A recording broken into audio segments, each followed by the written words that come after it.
Hello and welcome to Town Meeting TV ongoing general election coverage. We are covering the primary elections. You will be able to vote August 13th. That's Tuesday, August 13th, in the primary election in advance of the general election, which will take place in November. We host forums on ballot items and on candidates that you will see on your ballot. You can watch those forums at cctv.org/primary. You can also watch on youtube.com/townmeetingtv. Tonight, we are going to hear from two candidates running for the state rep Chittenden 7 district that covers Shelburne and St. George. And we have with us tonight Shawn Sweeney and Michael Ashooh, who are candidates for that single seat. Welcome and thank you for joining us. Thank you. We're going to start with opening statements and we're going to go in alphabetical order and then we'll switch the order. We have a list of prepared questions, so we'll switch the order. If you're tuning in live, you can also call in with your own questions at 802-862-3966. So let's get started, and Michael, we will start with you. Hi, thank you very much, Meghan. My name's Mike Ashooh. I am running for Chittenden 7 as a Democrat. I've lived in Shelburne for 21 years. I teach philosophy at the University of Vermont and teach courses in medical ethics, environmental ethics, and ethics of climate change. My wife is also a film scholar at UVM, and I have 3 kids, all Vermont raised. I'm running mostly on the strength of my credentials as a member of the Select Board and my over 12 years of public service in the town of Shelburne. I started my public service on the Ethics Committee, where we worked on crafting a new conflict of interest ordinance, which in some ways has been used with the new municipal ethics revisions at the state legislature. I've been on the Select Board for 6 years, 3 years as chair, and in that time I've helped lead initiatives to rewrite our zoning, to hire a new town manager, and local option tax. So I'm running on the strength of those credentials. Great, thanks so much. And Shawn, an opening statement. Yeah, thanks for having us and me. I grew up in Montpelier, about a mile away from the State House. I used to walk by that Golden Dome every day on my way to school, uphill both ways. And from an early age, I dreamed of maybe one day being a part of what happens inside. And I've decided it's time to give that dream a try. At my company on a day-to-day basis, I'm a problem solver. Issues arise, we put a team together, talk it through, and implement those solutions as best as we can. And I hope I can do that in Montpelier. Since moving to Shelburne, I've always been involved with my community, and I volunteered at the Shelburne Community School and was part of my kids growing up in their youth programs. I've run 2 successful businesses in Vermont, and I think that experience gives me a unique, perspective to share in Montpelier. Thanks. Great, thanks so much. Thank you both for being here tonight. We're going to start out, we have 90 seconds, and we're going to start with you, Shawn, on this question, and we'll go back and forth. Property taxes and education, and we'll see that on the screen. This year, many Vermonters will see a double-digit increase in their property taxes. People are seeing the bills come in the mail, and nearly a third of school budgets failed on town meeting day. How will you approach education funding reform and property taxes for the coming fiscal year? Good question. I have focused all my campaign energy on knocking on doors in St. George and Shelburne. If I get elected, I felt like it was really important that I met all the people there in the community. So far, I've knocked on about 700 doors. What has been made abundantly clear to me as I speak to everybody is that they're really worried about their property taxes and the affordability of the state. I am a big believer in providing an excellent education to every child in Vermont. Both of my sons attended Shelburne Community School and CVU. Both received top-notch educations and from teachers and counselors who cared really deeply about the education they were giving my kids. Organically, during my knocking, I have started to form an education cabinet. I don't have all the answers, but I really enjoy, with my own business, forming groups of people much smarter than me that help me come to a creative solution. And I hope I can do that in Montpelier. I mean, providing an excellent public education and keeping our communities an affordable place to live are not mutually exclusive. We can do both. And I hope to find that balance down in Montpelier. Great, thanks so much. Michael. So this is a systemic issue, a structural issue. It's going to be a hard thing to fix without a lot of leadership from the top. And I don't know how I'm going to leverage that, but I'm going to work on creating some consensus. I recently learned at the Shelburne Historical Society that up till 1943, Shelburne had 8 school districts. We had 7 one-room schools and a big house school. I was fascinated by that. That's the origins of our school funding problem. The fact is, nobody wants to admit it, we have to consolidate. The only way we're going to drive efficiency in the system is through consolidation. I agree, as an educator, education is the foundation of our society. It's one of the key public goods. We really have to be careful that we fund well. That being said, we have mediocre responses. We're the outcomes. We're the 6th highest taxed state, and our outcomes for education are in the bottom. Largely, that's an equity issue, and there are ways to get efficiency and maintain equity. We have some very good schools, we have some poor schools. The only way to solve this problem without cheapening the value of our education is through consolidation. But at the very least, and in the interim, we should ask for predictability, rationality, and intelligibility of the system. It's been completely unclear, and you need like a PhD to understand how we're being taxed and what the basis is. So making it clear and transparent to everybody is going to be the first step. Great, thanks. That's the second time I've heard somebody refer to needing a PhD for understanding property taxes. So you mentioned that we're the 6th highest state, and I don't know if that's true or not. I trust that you know what you're saying.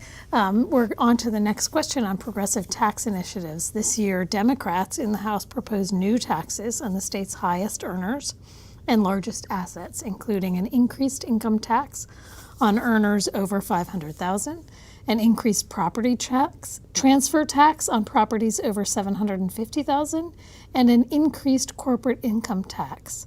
Do you support raising taxes on high earners and wealthy Vermonters? And we'll start with you, Michael, on this question. So, talking about taxation is always a little dicey. I think you have to ask, relative to which group. Who are we going to tax and how are we going to tax them? I do believe in progressive taxation. What's really been driving a lot of the affordability crisis in our state is the housing problem, and the people that are least advantaged are most harmed by our lack of housing. So if we're going to shift the balance a little bit, I favor progressive taxation. We need wealthier people to pay just a small percentage more than we need the poorest or the middle income earners. But I don't think that's the solution. We're not going to find a tax solution to the school funding problem. This has to be a long-term, well thought out 10 to 15-year strategy to very carefully and incrementally begin to shift our funding, in partly by finding efficiencies in the system, but partly by laying out a long-term kind of solution to this. So I don't believe that taxation is going to be the answer here. I also don't believe cutting funding is necessarily the answer. I think it's a long-term, carefully planned transition in how we create efficiencies in the school system and how we consolidate. I'm sorry, did you say time up? Time is up. Oh, sorry. You have 10 seconds. 10 seconds. 10 seconds, I'm fine. That's Okay, it, great. yeah. All right, Yeah. thanks so much. And I recognize that we're trying to solve big problems in a short amount of time, but I appreciate your putting your mind to it. Shawn, this question to you on the progressive tax initiatives. I mean, I do believe that the increased transfer tax on properties over $750,000 is sound tax proposal. I think people making that kind of profit on a home or property here in Vermont is fair. However, we have to be careful with increasing corporate taxes because it's already expensive to do business here. I understand that firsthand, the challenges of running a business in Vermont. With my own company, we just got the child care contribution tax, and it added about $350 to $400 per employee. We are in a sound financial position, so I was able to pay that for each of my employees. But as much as I believe in that program, we have to be thoughtful with what we burden the companies with in Vermont. We've got some great companies that are trying to grow here, and we don't want to drive them away. To me, it's a balancing act, and I hope to find that balance if I get to be in Montpelier. Yeah, and to be clear on that child tax credit, companies are allowed to pass on a portion of that to their employees or choose to carry it themselves, and so that is it is an increased corporate tax that can go either way. Yeah. Well, and I just didn't feel like it was fair to hit my employees with that. So. Great. Housing. So we're going to move on to housing. This is the question, and we're going to start with you, Shawn. This past session, Democrats in the House proposed spending an additional $100 million per year for 10 years on publicly subsidized affordable housing. The level of investment was not passed in the Senate. Would you support this level of public investment in housing? And then kind of underlying, do you think the housing crisis is due to regulatory failure or underinvestment? There's a lot there. Housing, to me, is at the heart of the matter when you talk about the future of Vermont. I do believe investing in housing is crucial. However, being on the Planning Commission in Shelburne, the way we describe certain housing is important. Affordable housing is different from workforce housing, kind of in where we're looking at it right now. Champlain Housing Trust just broke ground on this wonderful development in Shelburne, and it's going to bring 94 units of affordable housing, which is subsidized, and they sell in the $170,000 to $190,000 range. It's wonderful. 20 of those units are going to be given to people who are coming out of homelessness. I mean, that's brilliant. But that $100 million, I think, really there's a group of houses that I think we're really, that we need to focus on, and that's the missing middle housing, which are houses in that $300,000 to $400,000, $500,000 range. And I think that $100 million could really help offset the costs of building that kind of housing for people in Vermont. I have spoken to a number of bankers. There's plenty of programs out there for first-time home buyers, but what there's not is those houses. And if I'm down in Montpelier, I'll do all I can to help push Act 687 and help it come to its fruition, because the people in Montpelier are really trying, and I think that they've seen that we need to focus on that. Do you mind, can we just take a minute and say what Act 687 is? Is that okay? Sure. Oh, that would be great. Yeah. So it's Vermont's, it's the attempt to help with building in our towns and villages, and to really alleviate some of the Act 250 processes that have really put a stop on building in Vermont, and have gotten us into this problem that we're in right now. Great, thanks. Michael, so the question of Did housing. Well, I'll let you know. And we'll give you a little bit, you can add to that too, if you have more to add on Act 687, and then to the question of housing. We are in Shelburne dealing with a proposal for a large development that comes under Act 47. Act 687 was the follow-up, which requires at least 5 units per acre if you're connected to a municipal sewer service. It's the right idea. We need density. We need them in downtown areas. We want to be on our development to occur on municipal service areas. That makes sense. Also reduces the need for public transportation. You can walk, you can bike, you can get places that are close. Regarding the $100 million, I did support that. And the reason is it was designed to really leverage federal grants and other kinds of state opportunities. So, for that $100 million, we could have gotten like $300 to $400 million. That kind of money can be helpful in dealing with the housing problem. And one of the things I've learned on the select board is the benefit of long-term incremental thinking, right? So, if we don't start investing in this now, it's just going to get worse and worse over time. So $100 million, even in this difficult financial situation, is money well invested. It will pay dividends down the road. And I think that was a kind of opportunity cost on the part of the legislature. I think they missed an opportunity to really make the kind of investment that we need. So yeah, I supported it. I agree with Shawn about the missing middle too. And one thing is there's a lot of different views about how to increase affordability, and we have to be open to all of them. These are views coming from developers. They're views coming from specialists in the field like Champlain Housing Trust. Basically, I'd like us to throw everything in the mix and see what works. We need to solve this. Great, thanks. The next question is on the issue of emergency shelter.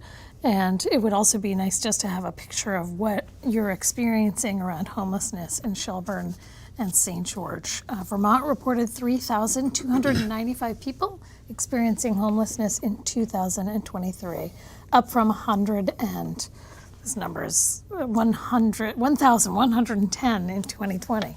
So nearly a tripling. This summer, the state is rolling back its pandemic-era emergency shelter capacity across the state, pushing hundreds more Vermonters onto the streets. How will you approach the need for emergency shelter, and how should the state pay for it? And we're going to start with you, Michael. So not to beat the drum incessantly, but housing. Housing is the issue here. And what we're seeing specifically, this is about emergency shelter, so right. Funding how do we hotel, fund motel, voucher programs. Yeah. Well, I don't think, the long-term solution to this, and you can see in the numbers what happened when we hit the pandemic and the difficulties in our market, the most vulnerable dropped out. So what's an emergency solution? I don't think the voucher program was a nice solution for the short term. For the long term, I think a well-funded kind of long-term process, like helping people like Champlain Housing Trust. I know in Barrie, they're doing the same things in Shelburne. We had Harbor Place, which is a homeless shelter. For a long time, I think the attitude was sort of deal with that as a problem. We've tried to sort of embrace it and fold it into the community. I think that's a much more effective solution in dealing with the challenges. But in terms of the funding, I don't think the voucher program is a tenable long-term. It's very expensive to do that kind of model where you're giving out vouchers for $65 a night or whatever it is. It does help hotel owners, and it does provide a little bit of income to the local economy, but as a long-term solution, it's pretty inefficient. I think converting motels to homeless establishments is a good shorter term, but longer term intermediate program. But again, the longest solution to this is going to be housing.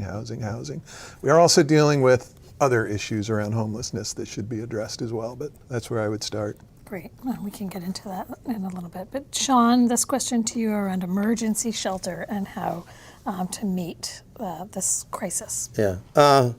We need to make sure everyone has a roof over their head in this state, especially in the winter. And, you're looking at this summer, you need to be housed even then because it's been brutal this summer.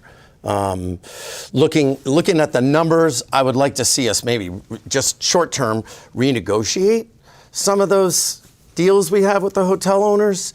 I feel like we've spent a lot of money. There was an article in 7 Days where that program has spent $215 million. That's a lot of money. If you break that into, and in that same article, it was 1,300 people who are part of that are eligible for that program. So if you do the quick math, it's $165,000 that was spent on each of those families. Looking back, I know it's easy to look back and, that would have bought a lot of housing if we had thought about that a little earlier on. And I guess, look, this is a problem with the federal government too. We need help from our delegation down in DC. I'm so willing to work with them and try to find a solution. I don't have it yet. Willing to work towards figuring it out. And we do need that federal funding to help smaller states like Vermont cope with the homelessness, population. Great, thanks. We're going to move on from this to the overdose crisis. Question. 231 people died from an overdose in Vermont in 2023, with 95% of overdoses involving fentanyl. What must be done to prevent overdoses and promote addiction recovery in Vermont? And Shawn, we're going to start with you on this. Yeah, it's a heartbreaking problem that people are putting something in a drug that kills people. Legislation was just passed during the veto session in June that is going to fund a new overdose prevention site in Chittenden County. That, I feel, is one of the parts that we need to follow through with to help people who are suffering from drug addiction.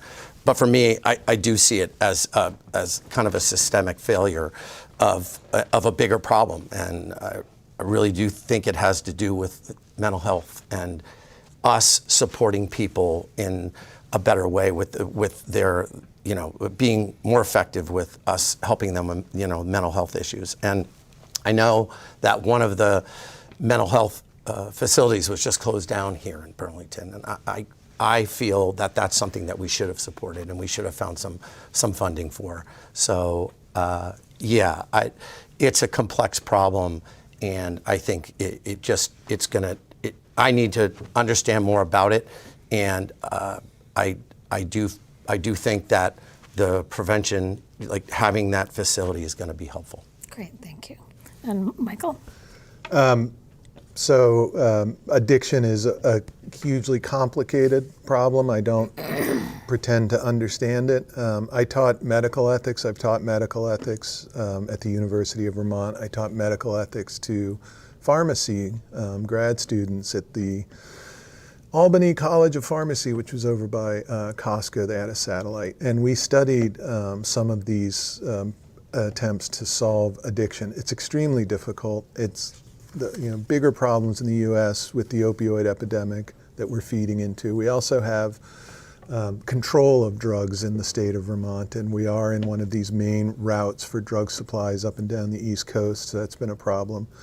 But again, housing plays a huge role in this. When people are, like, number one predictors of mental health and addiction recovery are housing. They, if you house people, they do much better. So, but also we need to fund and support these clinics. The Addiction Overdose Center, those have been shown, and needle programs have been shown to be effective ways to manage the public health related to this. Everyone, I think, people know Vermont is really sorely lacking in social services support. It's very difficult to get people to go into addiction recovery treatment programs because we don't have enough staffing as well. So we need to staff fully our social services and approach the problem in that direction, I believe. Great, thank you. We're going to move now. We have about 8 minutes left to this forum. And we're going to move now to the quick lightning round of questions. You get about 10 seconds to qualify your answer, so it's really a yes or no. And then we're going to move to closing statements, where I'm going to ask you to look back at, there were a few other questions that we sent you, and if there's something there that you really feel like you wanted to weigh in on, okay, great. We'll give you a little extra time in your closing statement to address that. So should private schools, and we're going to start with you on this one, should private schools be funded with public dollars? No, absolutely not. I think it undermines public education, and it's a violation of the social contract. Great, thank you. No. Okay, great. Simple. All right. Do you support raising the age of family court jurisdiction, and if so, to what age, or if not, just yes or no? Are you talking about raising the age so the kids don't have to go into the judicial system? Correct. Then yes, and it should go to 20, I'm not sure what it is right now, but it should go to 18 or 21. Okay, great. The initiative is to move it it went to 18 last year. They want to move it to 19. I'm fine with that. The government made a big to-do about it, claiming, this is 10 seconds, claiming there was evidence it wasn't effective. As far as we know, it's been effective. I think we should go to 19. Should biomass play a role in emissions reduction strategies? Burning wood. Does that mean me? Yeah. I love burning wood. I have a wood burning stove. I heat my house. The answer is no. It's not a good long-term solution. Better designed homes, better ways to attain efficiency would be better use of our funding. And I think this also may be talking about things like the McNeil plant and larger. Right, yeah. So over time, I think those bigger facilities, yes, I think we have to consider that being part of the carbon footprint that we have to lessen. Yeah. Do you support, I think you both supported overdose prevention centers in your Yes. comments. Did Governor Scott overstep his authority? So this is the balance of power by appointing Zoe Saunders as interim education secretary against the will of the legislature. I understand they're going into a lawsuit with that. I have faith in the judiciary. I will stand behind what they figure out. I think it was overstepping his boundary. Even if it wasn't, it was an insult and a provocative statement. I don't know why he did that at a time when we needed an education secretary. And in 10 seconds, where do you get your news? What are your favorite sources? Washington Post, New York Times, Burlington Free Press sometimes when it's like sports, Shelburne News, NPR, VPR. Almost all the same ones, but I also religiously have read the Burlington Free Press since I was a young guy, and I love 7 Days and what they do and what they represent here in this community, and Shelburne News. But yeah, New York Times every Sunday. 7 Days, gotta add that. Yeah, 7 Days is a good one. It's not supposed to be political in the sense, but that's fine.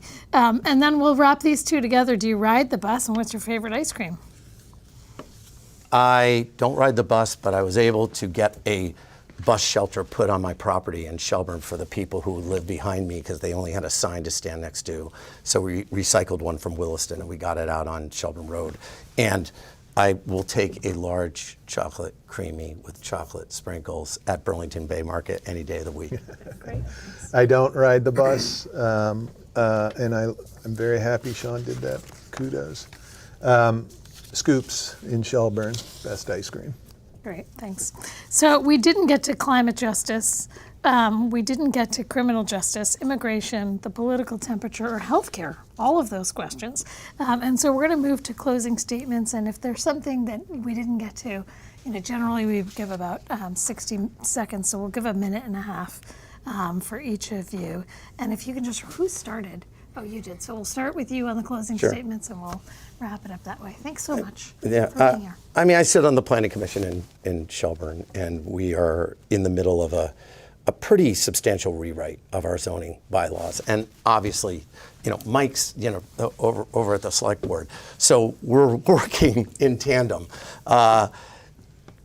It gets a little emotional sometimes. So I'm kind of referring to that political temperature. And we as a board have found that you only have 2 hours a week, or every 2 weeks. So we've reached out to the people in the community who are really concerned and are there and sometimes don't get their voices heard. So a lot of us on the board have taken coffee with them, have heard them out, and then are able to really learn a lot more, get their opinions, and then go back to the board. And I do feel that has been really helpful. And even our 7-member board, we're not all Democrats, we're not all Republicans, we all have our own opinions, and we have been very careful with how we give each other space and we respect each other. And I do feel I can bring that moderation to Montpelier. Great. Thanks so much, Shawn. Thanks. And Michael. I do want to just briefly address climate change. So I have made this one of the key elements of my campaign platform. I teach the ethics of climate change. When I talk to people, even people who are informed, I don't think people understand what's coming down the pike. This flooding, for instance, is only going to get worse. The variation in temperatures are only going to get worse. If we don't start thinking very seriously about how we're going to prepare and adapt, we're going to leave our children and the people that come after us in a really bad state. I think Vermont's doing some great things. I support them. I would like us to keep thinking very long term about that. I'm running for the State House on the basis of my experience. I think I have a very good track record of success in Shelburne. I've spearheaded the local option tax, the rewrite of our zoning regulations that Shawn mentioned. We hired a new town manager. We did a town audit and audited our staffing, and we're building out our staffing to be effective. I also think, people think, well, you're a philosophy professor, you've got these I do have good critical thinking skills and, ability to hopefully communicate clearly and effectively. I was also a rugby coach for 12 years, and that's turned out to be the most effective and important kind of training, because you really work on team building, on putting people in good places to do their best kind of work. And I think I've done that well as chair of the select board. And I'd like to bring those skills to the next level at the State House and put them to work on behalf of my constituents. So Great. Thank you. Thanks, and excellent timing too on both of your parts. So thank you both for being here tonight. Again, thanks for watching Town Meeting TV. You can continue to watch ongoing primary coverage, and you can see this and other previously recorded forums at cctv.org/primary. Tune in. We will also have a recap of the primary results on Wednesday, August 14th. Contact your local clerk to find out how you can obtain a ballot to vote in advance, or go to your polls on August 13th. Thank you for watching and continuing to support Town Meeting TV, and thank you both for being here. Thank you very much. It's been a lot night. of fun.